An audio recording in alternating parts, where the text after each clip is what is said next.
మీకు తెలుసు గత చాలా రోజుల నుంచి కూడా ఏదైతే బీసీ రిజర్వేషన్ 42% కావాలి అని చెప్పేసి పోరాటం జరుగుతూ ఉందో మీరందరూ చూస్తూ ఉన్నారు.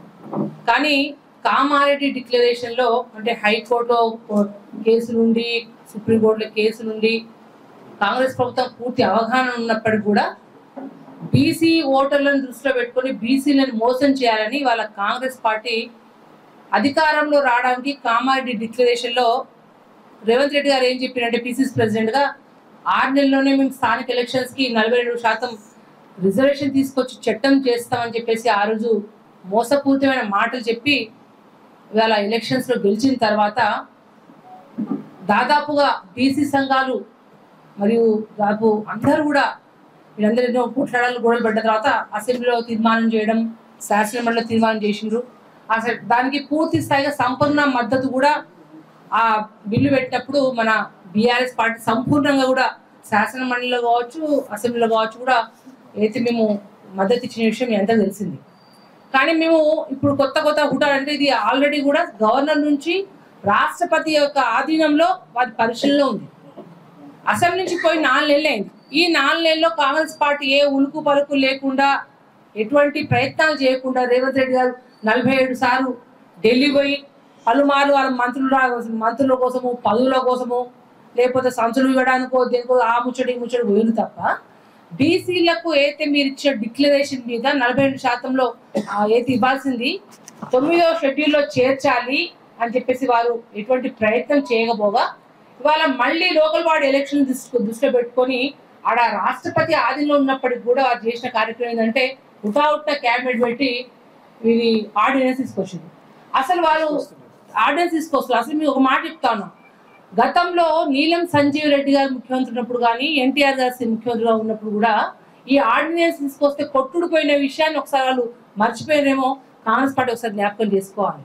గతంలో ఈ ఆర్డినెన్స్ తీసుకొస్తే ఇంకో విషయం చెప్పాలి మీకు, 2018 కూడా మాజీ ముఖ్యమంత్రి కేసీఆర్ గారు కూడా వారు ఖచ్చితంగా చిత్తశుద్ధితో బీసీలకు 42% రిజర్వేషన్ ఇవ్వాలని చెప్పేసి ఆ రోజు వారు బిల్లులు పెట్టి వాళ్ళు ఒక 369 జీవో తీసుకొచ్చిన తర్వాత స్వప్నారెడ్డి అనే ఒక కాంగ్రెస్ పార్టీ సర్పంచ్, గోపాల్ రెడ్డి అనే ఒక రాష్ట్ర నాయకుడు సర్పంచ్ ఫోరం రాష్ట్ర నాయకుడు ఏం చేసిండంటే వాళ్ళు హైకోర్టుకి వెళ్ళింది. దాన్ని ఏది జీవో 369ని అప్పీల్ చేస్తూ అంటే దాని మీద వాళ్ళు హైకోర్టు వెళ్ళింది. అయినాక ఇమీడియట్ గా ఇక్కడ ఏంది కొట్టేసినాక సుప్రీంకోర్టు పోయింది. అయినా సుప్రీంకోర్టు ఏది పోయింది, మన కేసీఆర్ గారు హైకోర్టులో కొట్టేసిన దాన్ని సుప్రీంకోర్టులో పోయిన తర్వాత దాన్ని ఎటువంటి గత్యంతరం లేని పరిస్థితిలో అంటే సుప్రీంకోర్టు ఏం చేసింది, హైకోర్టులో కొట్టేసింది కాబట్టి యథావిధిగా హైకోర్టుని గౌరవిస్తూ సుప్రీంకోర్టులో కొట్టేసిన దాన్ని కేసీఆర్ గారు ఏం చేసిందంటే వారు చిత్తశుద్ధ ఆ రోజు తప్పని పరిస్థితిలో 2019లో లోకల్ బాడీ ఎలక్షన్స్కి ఆ రోజున్న రిజర్వేషన్లో వాళ్ళు పోవడం జరిగింది. కానీ ఇప్పుడు మీ అందరం డిమాండ్ చేసేది ఏంటంటే మేమైతే 42% బీసీల రిజర్వేషన్ మాత్రం వదిలిపెట్టము, ఖచ్చితంగా వచ్చేంత వరకు బీసీల పక్షాన పోరాడతాం. బీసీ సంఘాల నాయకులు కావచ్చు మేధావులు కావచ్చు మీరు ఇప్పుడైనా మేల్కోవాలి. ప్రభుత్వం ఉంది కదా అని చెప్పేసి మీరు వాళ్ళకు అనుకూలంగా ఏదో ఆర్డినెన్స్ వస్తుందని చెప్పేసి సంబరాలు చేసుకోవడం కాదు. దయచేసి నేను ఒకటే రేవంత్ రెడ్డి డిమాండ్ చేసేది ఒకటే మాట ఏంటంటే మీరు రాష్ట్రంలో మీ ఎంపీలు ఉన్నారు, బీజేపీ ఎంపీలు ఉన్నారు, ప్రధానంగా కాంగ్రెస్ పార్టీ ప్రతిపక్ష హోదాలో కేంద్రంలో ఉన్న విషయాన్ని ఇవాళ రాష్ట్ర ప్రభుత్వంలో మీరున్నారు, కేంద్రంలో ప్రతిపక్షంలో హోదాలో ఉన్నది కూడా మీరు మర్చిపోతా ఉన్నారు. అంటే ఏ రోజు కూడా మీ ఎంపీలు కావచ్చు మీ నాయకులు కావచ్చు కేంద్ర ప్రభుత్వం మీద ఒత్తిడి చేసిన దాఖలాలే లేవు. మేము అడిగేది ఏంటంటే తమిళనాడు జయలలిత గారు ఏ విధంగా అయితే అక్కడ ఆ రోజు వాళ్ళు పూర్తి స్థాయి అఖిలపక్షం ఏర్పాటు చేసి అన్ని పార్టీలు కలుపుకోపోయి ఆ రోజు రాష్ట్రపతి మీద ఒత్తిడి తీసుకొచ్చి ప్రధానమంత్రిని కలిసినాక 9th షెడ్యూల్లో ఎట్లా చేర్చుకొని తమిళనాడు రిజర్వేషన్ బీసీ ఎట్లా కల్పించుకున్నారో మేము కూడా బీఆర్ఎస్ పార్టీ నుంచి తెలంగాణ రాష్ట్రం నుంచి బీసీ పక్షాన ఒకటే డిమాండ్ చేస్తా ఉన్నాం. మీ కామారెడ్డి డిక్లరేషన్ మీద మీ చిత్తశుద్ధి ఉంటే నిజంగా మీరు మీ యొక్క మాట మేము నిలబడి ఉంటే మీరు అఖిలపక్షం ఏర్పాటు చేయండి. మేము పూర్తి స్థాయిగా బీఆర్ఎస్ పార్టీ మద్దతు ఉంటున్నాం. ఆ రోజు చెప్తున్నాం, ఈ రోజు ఉంటాం. మేము పూర్తిగా ఢిల్లీకి వస్తాం, ఎన్ని రోజులు అక్కడ కూర్చుంటాం.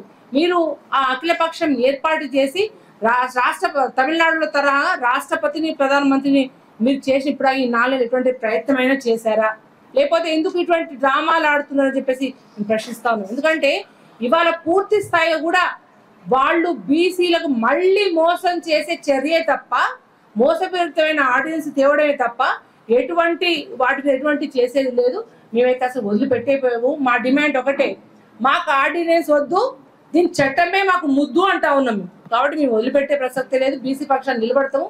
దాంతోపాటు ఇవాళ మీకు తెలుసు ఏమన్నారు రేవంత్ రెడ్డి గారు, ఎలక్షన్స్లో ముందు ఇంద్రమ్మ రాజ్యం చేస్తాం, ఇంద్రమ్మ రాజ్యం చేస్తున్నాం. ఎస్, ఇంద్రమ్మ రాజ్యం తెచ్చేటే కనపడతా ఉంది. ఎందుకంటే కేసీఆర్ గారు ఉన్నప్పుడు రైతు పక్షాల నుండి ఏ కాలంలో ఎప్పుడు ఎరువులు ఇవ్వాలి, ఎప్పుడు నీళ్ళు ఇవ్వాలి, ఎప్పుడు రైతు బంధు ఇవ్వాలి, ఎప్పుడు ఏ టైంలో వాళ్ళ రైతుల పక్షాన ఉండి వాళ్ళకి సపోర్ట్ ఉంటే, రైతులు బాగుంటేనే రాష్ట్రం సుభిక్షంగా ఉంటే చెప్పి కేసీఆర్ నిర్ణయాలు తీసుకుంటా ఉండేదో, ఇవాళ కేసీఆర్ ముఖ్యమంత్రి దిగిపోయిన తర్వాత మీ ఇందిరమ్మ రాజ్యం వచ్చినాక కనీసం ఎరువుగా కూడా రైతులకు సకాలంలో చెల్లించలేని దిక్కుమాల ప్రభుత్వం ఏదంటే ఇది కాంగ్రెస్ ప్రభుత్వం. ఇవాళ రైతులందరూ బిక్కులు. మీరు మొన్న ఆసిఫాబాద్లో మొన్న ఆసిఫాబాద్లో ఏమైంది, యూరియా వచ్చింది కానీ అయినప్పటికీ కూడా ఏదో సాఫ్ట్వేర్ ఏంటి గిఫ్ట్ అని చెప్పేసి వాళ్ళు అసలు కనీసం ఇచ్చే ఒక్క బస్తా ఇచ్చేది కూడా సరిగ్గా ఇస్తలేదు. అంటే మీకు రైతుల మీద చిత్తశుద్ధి లేదు. కాబట్టే ఇవాళ ఎలక్షన్ల ముందు ఎమ్మెల్యే ఎలక్షన్స్ వస్తే ఓతీ ఉంటారు, ఎంపీ ఎలక్షన్ వస్తే రైతు బంధు వస్తే ఇది చేస్తారు,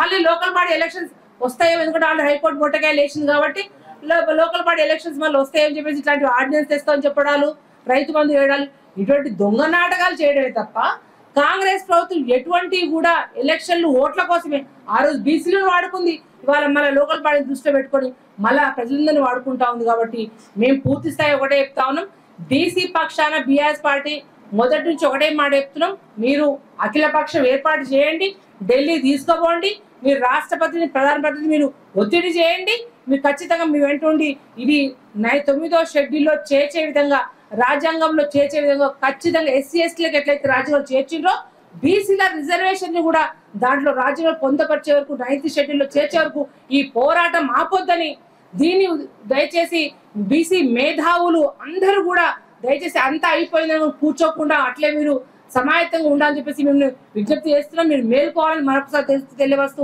కాంగ్రెస్ పార్టీ ఖచ్చితంగా మీరు చెప్పిన మాట మీద నిలబడి ఉండాలని చెప్తా ఉన్నాం.